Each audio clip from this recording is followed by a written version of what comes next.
ഉദ്ധിതനായ ക്രിസ്തുവിൽ സ്നേഹം നിറഞ്ഞവരെ, ഏവർക്കും ഉത്ഥാന തിരുനാളിൻ്റെ ആശംസകൾ നേർന്നുകൊള്ളുന്നു. ഹോസിയ പ്രവാചകൻ്റെ പുസ്തകം 6-ാമത്തെ അധ്യായം 2-ാമത്തെ വാക്യം ഇങ്ങനെയാണ്: മൂന്നാം ദിവസം ഞാൻ നിങ്ങളെ ഉയർപ്പിക്കും. എന്തിനു വേണ്ടി? ദൈവത്തോട് ഒപ്പം ആയിരിക്കുന്നതിനു വേണ്ടി. യഹൂദരെ സംബന്ധിച്ചിടത്തോളം അവർക്കൊരു വിശ്വാസം ഉണ്ടായിരുന്നു, മരിച്ച ശരീരത്തോടൊപ്പം 3 ദിവസം കൂടി ആത്മാവുണ്ടായിരിക്കും.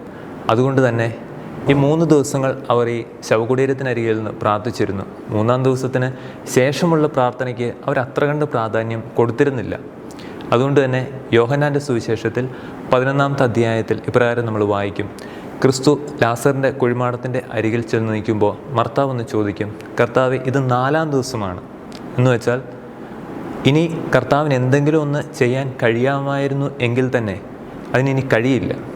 പക്ഷേ ദൈവം മറിച്ച് പ്രവർത്തിക്കുകയാണ്. എവിടെ മനുഷ്യൻ നിൽക്കുന്നുവോ, തോറ്റുപോകുന്നുവോ, അവിടെ ദൈവം ആരംഭിക്കുകയാണ്. കുരിശുമരണത്തോടുകൂടി എല്ലാം അവസാനിച്ചു എന്ന് കരുതുന്നിടത്ത് ദൈവം ഉത്ഥാനത്തിലൂടെ വീണ്ടും ആരംഭിക്കുകയാണ്. ശിഷ്യന്മാരെല്ലാവരും കർത്താവിൻ്റെ പീഡാനുഭവ വേളയിൽ ചിതറിപ്പോയി. തങ്ങൾ 3 വർഷക്കാലം കൊണ്ടു നടന്ന സ്വപ്നങ്ങളെല്ലാം ഇതോടുകൂടി അവസാനിച്ചു എന്ന് കരുതുമ്പോഴും ഉത്ഥാനത്തിലൂടെ ക്രിസ്തുവെല്ലാം വീണ്ടും തുടങ്ങുന്നതേ ഉള്ളൂ. ഈ ഉത്ഥാന തിരുനാളിൽ ഉത്ഥാനത്തിന് നമ്മൾ കൊടുക്കുന്ന അർത്ഥം എന്താണ്? 50 ദിവസത്തെ മത്സ്യമാംസാദികളൊക്കെ ഉപേക്ഷിച്ചുകൊണ്ടുള്ള ഈ നോമ്പിന് നമ്മൾ എങ്ങനെയാണ് ഒരു അർത്ഥം കൊടുക്കുന്നത്?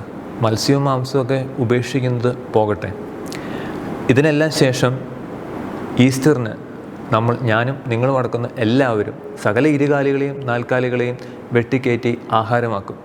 ഈ ഭക്ഷണത്തിന് കൊടുക്കുന്ന അർത്ഥം മാത്രമല്ലല്ലോ വേണ്ടത്. യാക്കോബ് ശ്ലീഹ പറഞ്ഞു തരും, പ്രവൃത്തികൾ കൂടാതെയുള്ള വിശ്വാസം നിർജ്ജീവമാണെന്ന്. കത്തോലിക്ക സഭയുടെ മതബോധന ഗ്രന്ഥം 638 പറയും, resurrection is the crowning truth of faith in Christ. എന്ന് വെച്ചാൽ വിശ്വാസ സത്യത്തിൻ്റെ മകുടമാണ് ക്രിസ്തുവിൻ്റെ ഉത്ഥാനം എന്നത്. യാക്കോബ് ശ്ലീഹ പറഞ്ഞു തരും, പ്രവൃത്തികൾ കൂടാതെയുള്ള വിശ്വാസം നിർജ്ജീവമാണെന്ന്. നമ്മുടെ ഉത്ഥാനത്തിന് നമ്മളൊരു അർത്ഥം കൊടുക്കുമ്പോൾ നമ്മുടെ പ്രവൃത്തികൾ എപ്രകാരമുള്ളതായിരിക്കണം? അതായത് കൂടെയുള്ള ഒരു മനുഷ്യനെ ഉയർപ്പിക്കുക എന്നൊരു ദൗത്യം കൂടി ക്രൈസ്തവന് ലഭിച്ചിട്ടുണ്ട്. കല്ലറയിൽ നിന്നുള്ള ഉയർപ്പ് മാത്രമല്ല, എൻ്റെ ജീവിതത്തിൽ നിന്നും സമൂഹത്തിൽ നിന്നും നിരക്ഷതയിലേക്ക്, അരക്ഷിതാവസ്ഥകളിലേക്ക് കൂപ്പുകുത്തിപ്പോയ ഒത്തിരി പേരുണ്ടാകും. അതിൻ്റെ സമൂഹത്തിൽ നിന്നായിക്കൊള്ളട്ടെ, കുടുംബത്തിൽ നിന്നായിക്കൊള്ളട്ടെ, ഇവരെയൊക്കെ ഉയർപ്പിക്കുക എന്നൊരു ദൗത്യം കൂടി നമുക്ക് ലഭിച്ചിട്ടുണ്ട്. ഗാന്ധിജിയോട് ഒരു കുട്ടി ചോദിക്കുന്നത് ഇങ്ങനെയാണ്: എന്തിനാണ് ഗാന്ധി ഇങ്ങനെ കുപ്പായമില്ലാതെ നടക്കുന്നത്? എൻ്റെ അമ്മയോട് പറഞ്ഞ് ഞാൻ ഗാന്ധിക്ക് വേണ്ടി ഒരു കുപ്പായം തയ്ച്ചു തരാമല്ലോ. ഗാന്ധി പറയുന്നത് ഇങ്ങനെയാണ്: ഇന്ത്യയിൽ വരുന്ന 3-3.5 കോടി ജനങ്ങൾ വസ്ത്രമില്ലാതെ അലയുന്നുണ്ട്. അവർക്കെല്ലാവർക്കും വസ്ത്രം കിട്ടിയതിന് ശേഷം മാത്രമേ ഞാനൊരു വസ്ത്രം ധരിക്കുകയുള്ളൂ. ഇത് ഒരു മനോഭാവമാണ്, മറ്റുള്ളവരെ ഉയർപ്പിക്കുവാനായിട്ടുള്ള ഒരു മനോഭാവം. 2024 the wedding of the year എന്ന പേരിൽ ഒരു കല്യാണം ഇന്ത്യയിൽ നടന്നു. അതിൻ്റെ എസ്റ്റിമേറ്റ് ഏതാണ്ട് 5000 കോടി മുതൽ 8000 കോടി വരെയാണ്. 2024 ഗ്ലോബൽ ഹങ്കർ ഇൻഡെക്സ് അവർ നടത്തിയ സർവേ പ്രകാരം 127 രാജ്യങ്ങളിൽ 102-ാം സ്ഥാനമാണ് പട്ടിണി കിടക്കുന്നതിൽ ഇന്ത്യക്കുള്ളത്. ഇങ്ങനെയൊരു രാജ്യത്താണ് ഈ 5000 കോടി മുതൽ 8000 കോടി രൂപ വരെ എസ്റ്റിമേറ്റ് വരുന്ന ഒരു കല്യാണം നടക്കുന്നതെന്ന് ഓർക്കണം.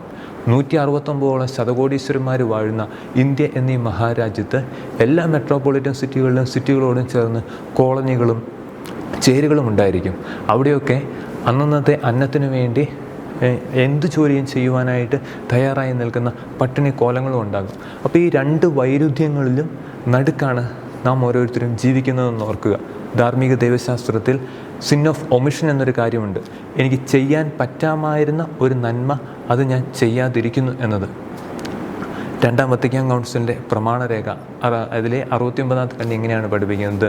2-ാം വത്തിക്കാൻ കൗൺസിലിൻ്റെ പ്രമാണരേഖയെ ഗൗഡിയം എറ്റ് സ്പെസ് 69-ാമത്തെ പാരഗ്രാഫ് ഖണ്ഡിക ഇങ്ങനെയാണ് പഠിപ്പിക്കുന്നത്: ഭൂമിയിലെ എല്ലാ വിഭവങ്ങളും എല്ലാവർക്കും അവകാശപ്പെട്ടിട്ടുള്ളതാണ്.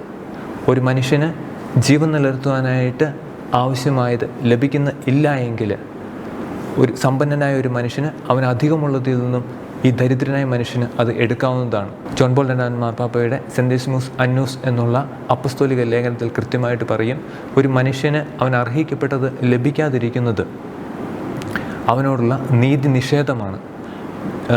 പോപ്പ് ഫ്രാൻസിസിൻ്റെ ഇവാഞ്ചലിയും ഗൗഡിയം എന്ന അപ്പസ്തോലിക ലേഖനത്തിൽ പറയും, ദരിദ്രരുടെ വിമോചനത്തിനു വേണ്ടി പ്രവർത്തിക്കേണ്ടത്, ഉപകരണമായി മാറേണ്ടത് ഓരോ ക്രിസ്ത്യാനിയുടെയും ആവശ്യമാണ്, ദൗത്യമാണ്.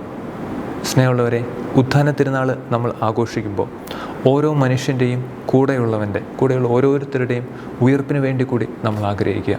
അങ്ങനെ കൂടെയുള്ളവൻ്റെ ഉയർപ്പ് കൂടുതൽ മനോഹരമായിട്ട് ഈ ഉത്ഥാന തിരുനാളിൽ നമ്മൾ ആഘോഷിക്കുമ്പോൾ ഈ ഉത്ഥാന തിരുനാളിൽ അതിൻ്റേതായ അർത്ഥവും മഹത്വവും വ്യാപ്തിയും ലഭിക്കും. ദൈവം നമ്മെ അനുഗ്രഹിക്കട്ടെ.